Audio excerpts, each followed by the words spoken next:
Hi friends, Swapna Khushboo चॅनलमध्ये तुम्हा सर्वांचे स्वागत आहे. फ्रेंड्स, आजच्या व्हिडिओमध्ये आज आपण श्रावण महिन्यात चुकूनही या 10 गोष्टी करू नये याविषयी संपूर्ण माहिती जाणून घेणार आहोत.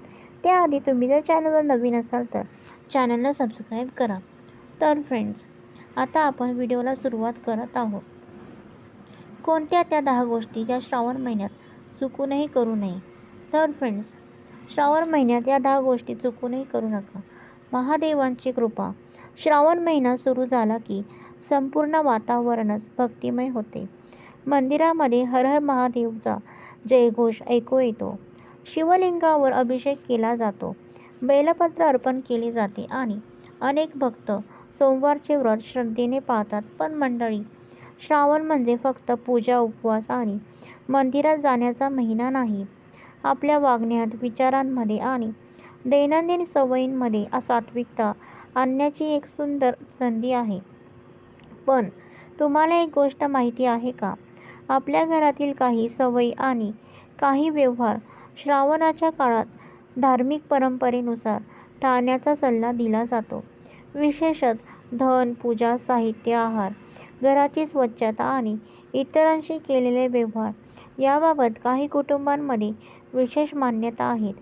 यापैकी काही गोष्टी धार्मिक श्रद्धांवर आधारित आहेत, त्यामुळे त्यांना अंधविश्वास म्हणून स्वीकारण्याची किंवा नाकारण्याची गरज नाही. आपल्या कुटुंबाची परंपरा, श्रद्धा आणि विवेक यांचा समतोल ठेवून या गोष्टी समजून घेणे महत्त्वाचे आहे. आजच्या या व्हिडिओमध्ये आपण अशाच 10 महत्त्वाच्या गोष्टी जाणून घेणार आहोत, ज्या श्रावण महिन्यात शक्यतो टाळण्याचा सल्ला काही धार्मिक परंपरांमध्ये दिला जातो. आणि शेवटच्या मुद्द्यांमध्ये आपण अशा एका गोष्टीवर बोलणार आहोत जी श्रावणाच्या शक्तीशी, भक्तीशी थेट जोडलेली आहे आणि जी आपल्या घरातील वातावरण अधिक सकारात्मक आणि शांत ठेवण्यासाठी उपयोगी ठरू शकते. तर फ्रेंड्स, म्हणून व्हिडिओ शेवटपर्यंत नक्की बघा. देवाच्या पूजेसाठी राखून ठेवलेल्या वस्तू सहजपणे इतरांना देऊ नका. श्रावण महिन्यात अनेक घरांमध्ये देवपूजेसाठी विशेष वस्तू आणल्या जातात. बेलपत्र, पूजा साहित्य, नैवेद्यासाठी ठेवलेले पदार्थ किंवा एखादी विशिष्ट पूजेची वस्तू याच्याबद्दल भक्तांच्या मनात विशेष श्रद्धा असते. अशा वस्तू सामान्य वापराच्या वस्तूंपेक्षा वेगळ्या ठेवण्याची परंपरा अनेक घरांमध्ये आढळते. याचा अर्थ गरजू व्यक्तीला मदत करू नका असं अजिबात नाही. उलट अन्नदान, पाणीदान आणि गरजूंना मदत करणे ही आपल्या संस्कृतीतील चांगली मूल्ये आहेत. फक्त देवपूजेसाठी आधीच ठरवून ठेवलेली वस्तू आणि सामान्य वापरातील वस्तू यांच्यात फरक ठेवण्याची सवय लावा. धार्मिक ग्रंथांचा अनादर करू नका. श्रावणात अनेक भक्त शिवपुराण, धार्मिक पुस्तके किंवा इतर ग्रंथांचे वाचन करतात. धार्मिक ग्रंथ हा केवळ कागद आणि अक्षरांचा संग्रह नसून अनेकांसाठी श्रद्धा आणि ज्ञानाचे प्रतीक असतो. त्यामुळे तो जमिनीवर, अस्वच्छ ठिकाणी किंवा अव्यवस्थित अवस्थेत ठेवण्याऐवजी स्वच्छ आणि सुरक्षित ठिकाणी ठेवण्याची सवय चांगली आहे. कोणाला तो ग्रंथ वाचायचा असेल तर शक्य असल्यास त्यांना स्वतंत्र प्रत उपलब्ध करून देणे अधिक योग्य ठरू शकते. पण लक्षात ठेवा, याला सार्वत्रिक धार्मिक नियम समजू नका. ही श्रद्धा आणि परंपरेशी जोडलेली बाब आहे. अनावश्यक उधारी आणि पैशाचे व्यवहार टाळण्याचा प्रयत्न करा. श्रावण महिना अनेक भक्तांसाठी संयमाचा काळ असतो, म्हणून या काळात आपल्या खर्चाकडे थोडे लक्ष देणे उपयोगी ठरू शकते. गरज नसताना कर्ज घेणे, अनावश्यक वस्तू खरेदी करणे किंवा फक्त दिखाव्यासाठी मोठा खर्च करणे टाळा. आपल्या उत्पन्नानुसार खर्च करा आणि शक्य असल्यास थोडी बचत करण्याचा प्रयत्न करा. मात्र एखाद्या गरजू व्यक्तीला खरी अडचण असेल तर फक्त धार्मिक भीतीमुळे मदत न करणं योग्य नाही. मदत करताना आपली आर्थिक क्षमता, परिस्थिती आणि व्यवहारातील सुरक्षितता लक्षात घेणे अधिक महत्त्वाचे आहे. दागिने आणि सौभाग्याशी संबंधित वस्तू जपून ठेवा. मंगळसूत्र, जोडवी, पैंजण किंवा इतर दागिन्यांना अनेक कुटुंबांमध्ये विशेष धार्मिक आणि भावनिक महत्त्व दिले जाते. म्हणून अशा वस्तू कोणाला वापरण्यासाठी देण्यापूर्वी विचार करणे योग्य आहे. विशेषतः सौभाग्याशी जोडलेल्या वस्तूंबाबत प्रत्येक घराची स्वतःची परंपरा असू शकते. त्यामुळे इतरांनी काय केले यापेक्षा आपल्या घरातील श्रद्धा आणि परंपरेचा आदर करणे महत्त्वाचे. आणि अर्थातच मौल्यवान वस्तू कोणालाही देताना धार्मिक कारणांपेक्षा असुरक्षिततेचा विचार नक्की करा. घरामध्ये तुटलेल्या आणि निरुपयोगी वस्तू साठवून ठेवू नका. श्रावणात देवघर आणि संपूर्ण घर स्वच्छ ठेवण्याला अनेक घरांमध्ये विशेष महत्त्व दिले जाते. तुटलेली पूजा सामग्री, खराब झालेले दिवे, न वापरण्यायोग्य वस्तू किंवा वर्षानुवर्षे एका कोपऱ्यात पडलेल्या वस्तू घरात साचू देऊ नका. यामुळे घर अधिक अव्यवस्थित होते.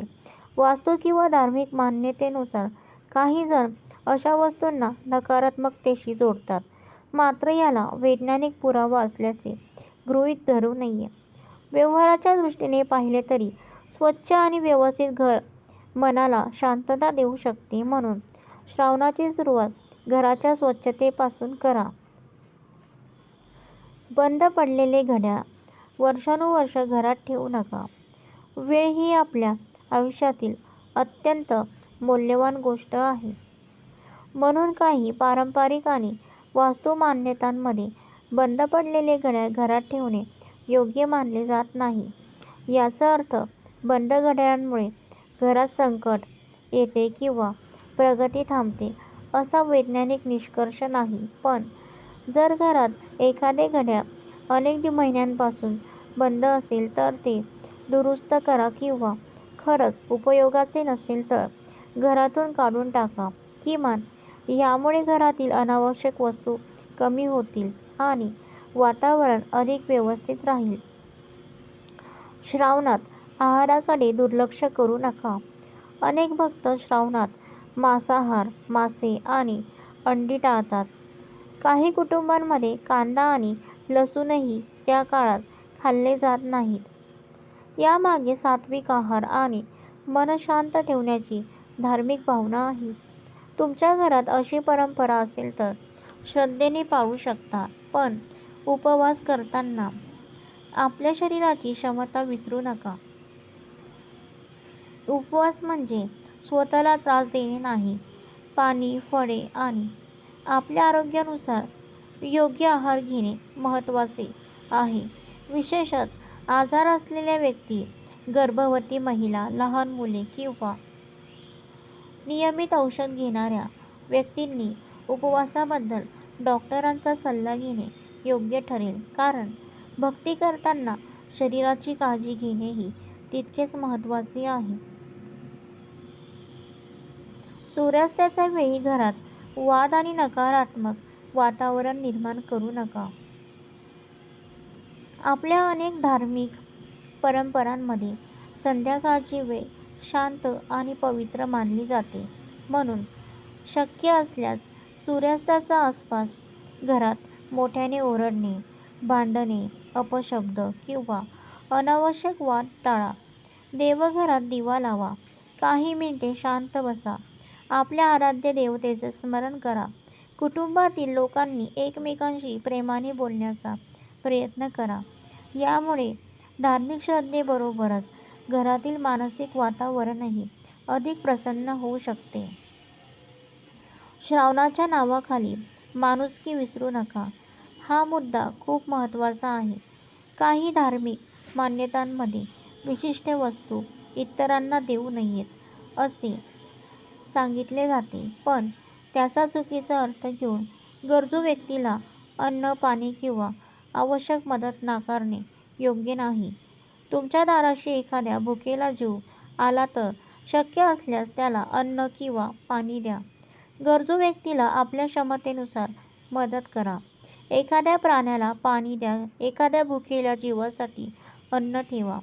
कारण भगवान शिवाची भक्ती केवळ मंदिरात दिसायला नको, ती आपल्या कृतीतूनही दिसायला हवी. सर्वात महत्त्वाचे, श्रावणात मन आणि वाणी शुद्ध ठेवण्याचा संकल्प करा. शेवटी श्रावणाचा खरा अर्थ याच गोष्टींमध्ये दडलेला आहे.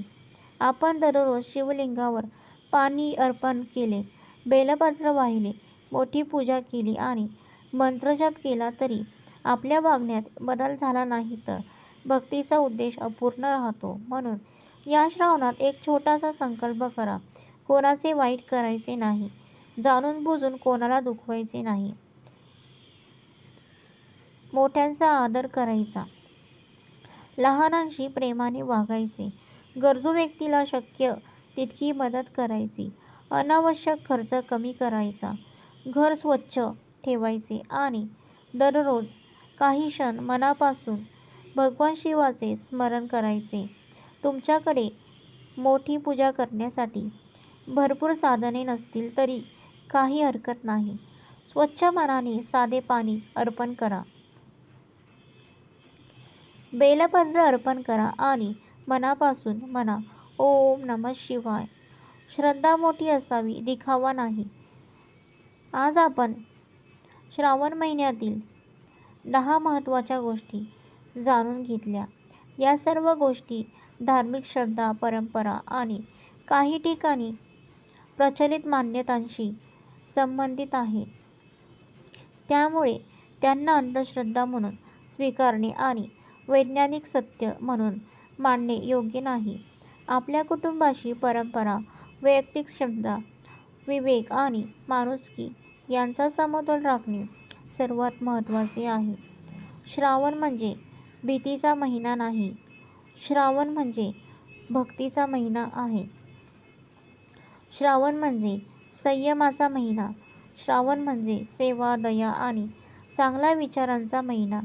या पवित्र काळात आपल्या घरात शांतता राहो, कुटुंबात प्रेम वाढो, प्रत्येकाला उत्तम आरोग्य लाभो आणि आपल्या सर्वांच्या जीवनात सुख, समाधान आणि सकारात्मकता नांदो.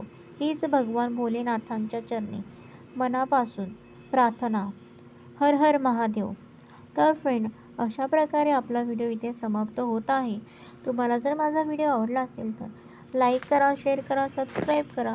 पुन्हा भेटू एका नवीन व्हिडिओसोबत. तोपर्यंत बाय.